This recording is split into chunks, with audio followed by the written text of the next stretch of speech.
오늘 아침에도 해가 떴다. 덕분에 꽃샘추위가 조금 누그러졌고 식물들은 광합성을 한다. 하지만 해에게 감사 편지를 쓸 필요는 없다. 태양은 우리를 따뜻하게 해주고 꽃을 피우기 위해 뜬 것이 아니다. 물리적 법칙에 따라 지구는 자전을 하고 내가 살고 있는 동네가 태양과 마주보는 각도로 되돌아오면 아침이 되는 것이다. 하지만 인간의 관점에서는 우주의 모든 것이 이유와 목적이 있어 보인다. 강물은 바다를 향해 가고 봄비는 꽃을 피우기 위해 내리는 것 같다. 이처럼 세상 만사를 어떤 원인이나 목적, 계획과 결부시켜 생각하는 관점을 철학에서는 목적론이라고 한다. 자연의 그 어떤 것도 그냥 존재하는 것이 아니며 분명한 이유와 목적을 품고 있다는 생각, 이 목적론적 사고의 원조가 바로 아리스토텔레스이다. 아리스토텔레스의 인생관 또한 다분히 목적론적이다. 그에게 삶은 가만히 서 있는 것이 아니라 뭔가를 추구하며 그것을 향해 나가는 과정이다. 이때 인간이 추구하는 가장 궁극적인 목표를 행복이라고 보았다. 아침 식사는 출근하기 위해, 출근은 돈을 벌기 위해, 돈은 결국 행복해지기 위한 것이다. 인간 행위의 종착지는 결국 행복이라는 것이다. 그래서 그는 행복을 라틴어로 최고라는 뜻과 좋다라는 의미로 단정했다. 즉, 행복은 최고의 선이 되는 것이다. 행복이 최고의 선이라는 기초 위에 현재의 행복 연구는 세워졌다. 이 관점에서 보면 모든 행위는 행복을 달성하기 위한 수단이다.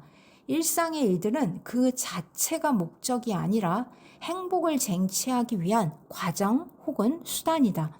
하지만 이 생각은 한 철학자가 가졌던 개인적인 견해일 뿐 과학적으로 증명된 사실이 아님을 강조할 필요가 있다. 아리스토텔레스의 행복론은 잠시 뒤에 다시 논하자. 견해와 사실은 명백히 다르다. 지구가 평평하다는 것이 중세의 지배적인 견해였지만 사실은 아니다. 사실이 아닌 생각을 바로잡아주는 것이 과학의 매력이고 역할이다.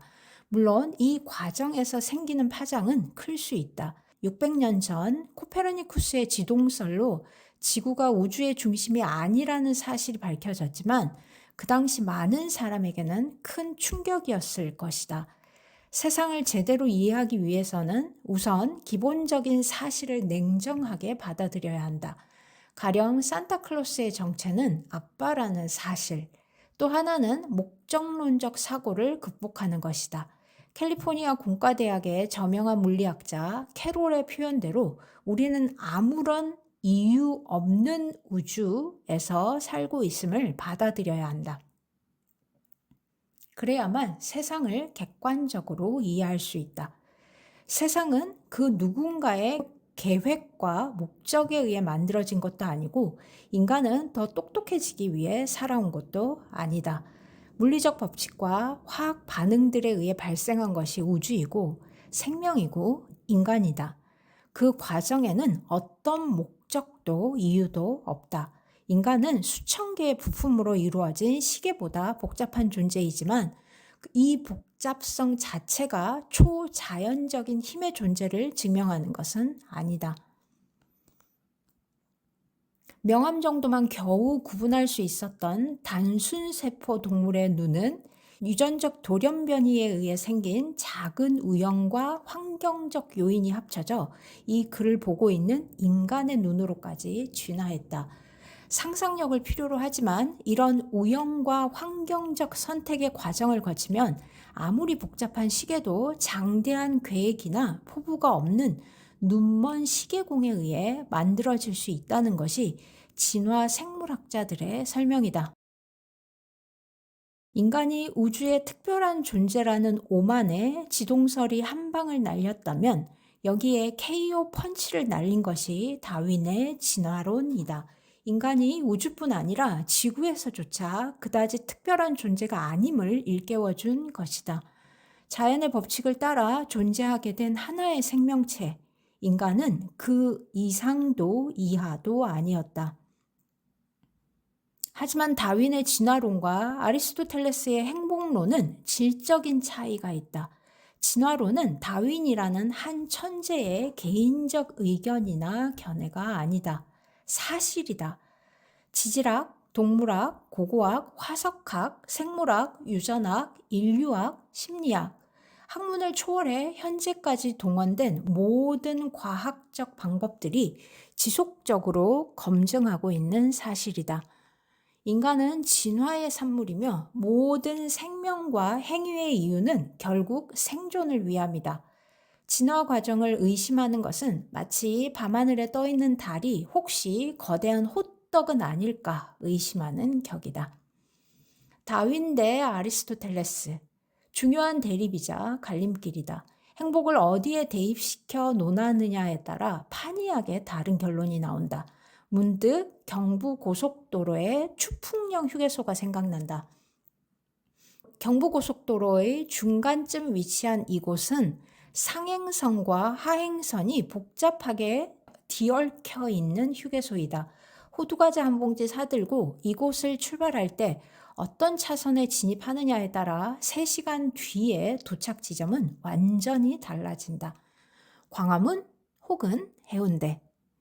행복을 탐구하는 과정에서도 이런 결정적 갈림길이 나타났다. 하나는 아리스토텔레스로 대변되는 철학의 바탕을 둔 전통적인 관점이고 또 하나는 새롭게 개통된 진화론이라는 코스이다. 그동안 추풍령 휴게소에서 출발한 거의 대부분의 행복학자들은 아리스토텔레스의 대로를 선택해왔다. 여정에서 모양을 잡은 행복론은 다분히 목적론적이고 가치지향적이다. 삶의 궁극적 목적은 행복이며 이것은 의미 있는 삶을 통해 구현된다는 식의 생각, 도덕책 버전의 행복론이다. 이 책에서는 과학적 버전의 행복을 찾아보려 한다. 그러기 위해서는 행복에 새로운 옷을 입혀봐야 한다. 수천 년간 걸쳐왔던 철학의 옷을 벗겨내고 좀 더 진화론적인 시각을 가지고 행복에 대해 생각해보자. 진화론 코스에서 보게 되는 행복은 그동안 우리에게 익숙했던 모습과 다르다. 더 이상 8대2의 단정한 머리를 한 정장 차림의 행복이 아니다. 생존, 욕정, 번식과 같은 본능들과 뒤범벅된 매우 원초적인 모습이다. 행복의 실체에 더 가깝지만 여전히 학계에서는 외면받고 있는 얼굴이다.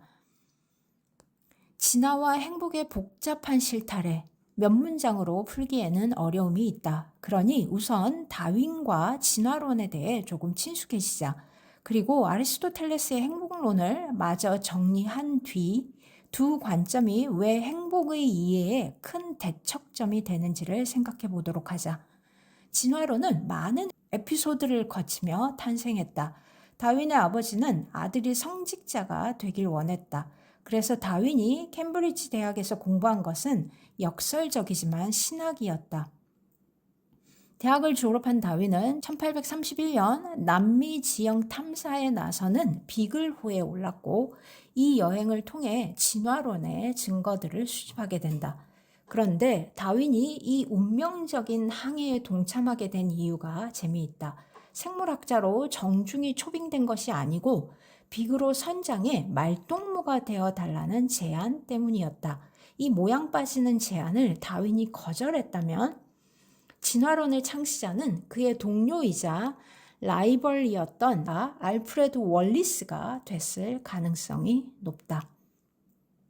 찰스 다윈이 가진 생각의 뿌리는 토마스 멜서스의 인구론이다.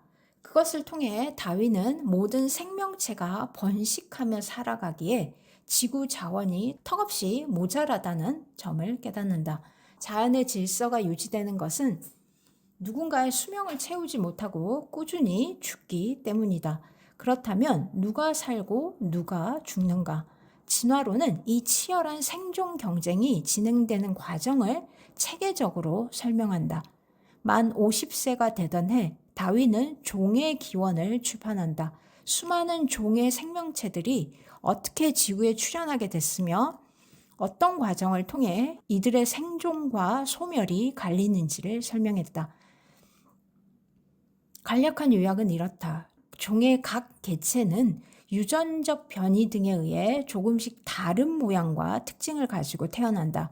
60억 인구의 생김새와 성격이 서로 다르듯 이런 특성 중 어떤 것은 특정 환경에서 생존하는데 더 적합하고 어떤 것은 불리하다. 후세에 대물림되는 개인 간의 매우 사소한 모든 형태의 차이가 결국 진화의 긴 과정에서 증폭되어 생존 여부를 가르게 된다는 것이다. 예를 들어 어떤 섬의 씨앗이 모두 단단한 껍질로 쌓여 있다고 하자. 이 섬에서 태어나는 참새는 튼튼한 부리를 가진 것이 유리하다. 이 섬에서는 큰 부리 참새들이 많이 살아남게 되고 그들의 후손 중에는 큰 부리 유전자를 가진 녀석들이 점점 많아진다. 이 과정이 수백, 수천 세대에 걸쳐 지속되면 이 섬은 결국 큰 부리 새들의 세상이 되는 것이다. 다윈이 갈라파고스 군도 핀치 새들을 관찰하며 얻은 영감이다. 간편한 이해를 위해 지극히 단순화시켰지만 이 과정이 종의 기원에서 설명하고 있는 자연 선택의 유지이다.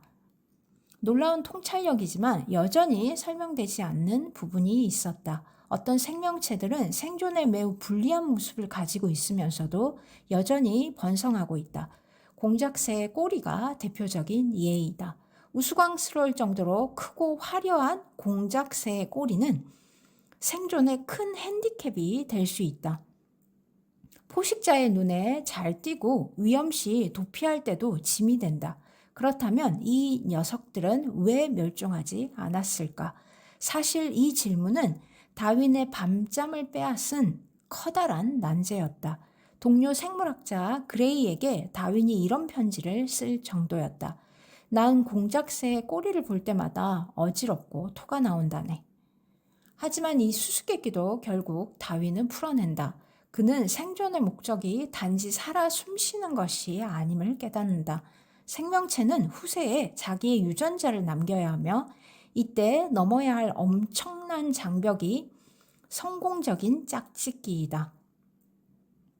이것이 공작새가 사치스러운 꼬리를 가진 이유이다. 수컷 공작새가 많은 위험을 감수하면서까지 큰 꼬리를 유지하고 그것을 단장하는 이유는 짝짓기를 위해서이다. 정말일까? 공작새가 목숨을 걸고 꼬리를 장식하는 것이 진정 짝짓기를 위한 것일까? 검증을 위해 과학자들은 27마리의 수컷 공작새 꼬리에 있는 눈 모양의 무늬수와 짝짓기 빈도를 기록했다. 무늬가 많은 공작새일수록 짝짓기 빈도가 확연히 높았다. 조금 더 정교한 검증을 위해 눈 모양 무늬 20개를 가위로 오려내 보았다. 놀랍게도 꼬리에 이런 테러를 당한 공작새들의 짝짓기 빈도는 2.5배 감소했다. 다윈의 주장대로 꼬리는 패션 품목이 아니었다. 수컷의 화려한 꼬리는 자신이 건강하고 우월한 유전자를 가진 존재임을 암컷들에게 과시하는 상징물이다. 이렇게 거추장스러운 핸디캡을 안고도 나는 생존할 수 있는 대단한 놈이야. 뭐 이런 말을 하고 있는 것이다. 공작새든 인간이든 좋은 유전자를 받아야 하는 암컷은 이런 위너 수컷들에게 홀리게 돼 있다. 유혹하고 유혹당하고 짝짓기에 성공하고 실패하고 진화의 또 하나의 결정적 열쇠를 쥐고 있는 이 성선택 과정을 상세하게 다룬 것이 1871년 출판된 인간의 유래와 성선택이다. 이것으로 진화론의 큰 틀이 거의 완성된다. 공작새 꼬리가 이 책의 관심사는 아니다. 하지만 공작새 꼬리는 진화론의 핵심적인 메시지를 담고 있다. 그것은 생명체가 가진 모든 생김새와 습성은 우연의 산물이 아니라 생존과 짝짓기를 위한 도구라는 점이다. 너무 중요해서 다시 한번 쓴다. 동물의 모든 특성은 생존과 번식이라는 뚜렷한 목적을 달성하기 위한 도구이다. 특히 모든이라는 단어에 주목하자. 심리학은 지난 100년간 이 모든이라는 단어를 너무 협소하게 해석해왔다. 진화 과정을 새의 부리 모양, 기린의 긴 목 같은 신체 특성에 국한시켜 이해했다. 하지만 심리학이라는 학문은 글자 그대로 신체보다는 마음에 더 큰 관심이 있다. 어떤 신체적 특징을 가진 동물들이 멸종 혹은 생존했는지 인간의 마음을 이해하는 것과는 무관해 보였다. 이 순진했던 심리학의 관점을 넓히는 책들이 약 10년 전부터 나오고 있다. 예를 들어 스탠포드 대학에서 심리학 박사를 갓 마친 제프리 밀러라는 젊은 친구가 2000년도에 내놓은 메이팅 마인드라는 책, 셰퍼드라는 대가 밑에서 공간 사고를 전공했던 이 친구는 학위 후 훨씬 묵직한 질문을 던진다. 인간의 마음은 정말 무엇을 하기 위해 설계되었을까? 그 책의 요지는 이렇다. 창의성이나 도덕성 같은 마음의 산물들은 동물 중 인간만이 가진 특성이며 또 바로 이런 점 때문에 인간은 동물과 질적으로 다르다는 생각을 하게 된다. 그러나 밀러에 의하면 인간의 마음 또한 진화의 과제를 해결하기 위해 생긴 도구일 뿐이다. 구체적으로 어떤 과제를? 피카소는 캔버스에, 바흐는 악보에 생을 마쳤지만 이런 행위는 동물이 생존하기 위해 꼭 필요한 것은 아니다. 악보가 사자와 추위를 막아주지는 못한다. 그렇다면 창의적인 노력에 담긴 본질적 의미나 목적은 무엇일까? 본인조차도 의식하지 못하지만 상당 부분은 짝짓기를 위함이다. 이것이 밀러를 비롯한 최근 진화 심리학자들이 내놓은 파격적인 대답이며 현재 많은 학자의 지지를 받고 있는 견해이다. 공작새의 꼬리를 다시 떠올려보자. 그 꼬리는 오직 짝짓기만을 위해 설계된 매우 거추장스러운 도구이다. 바로 이 공작새 꼬리 같은 기능을 하는 것이 인간의 마음이라는 것이다. 멋진 꼬리가 공작새들의 짝짓기 경쟁에서 승부를 가르듯 멋진 마음을 가진 자들이 인간의 짝짓기 싸움에서 우위를 점한다. 공작새는 꼬리를, 인간은 마음의 능력을 펼치지만 밀러에 의하면 판이하게 다른 이 행위의 궁극적 목적은 동일하다. 유전자를 남기기 위함이다. 재미있는 남자. 전 세계 여자들이 꼽는 남자의 매력 포인트 중 하나가 위트이다. 그러나 유머러스한 남편이 생존에 무슨 직접적인 도움이 되겠는가? 정신없이 웃느라 굶주린 사자가 나타나도 모를 텐데 위트 자체가 생존 필수품은 아니다. 그러나 위트는 그 사람이 가진 마음의 수준을 나타낸다.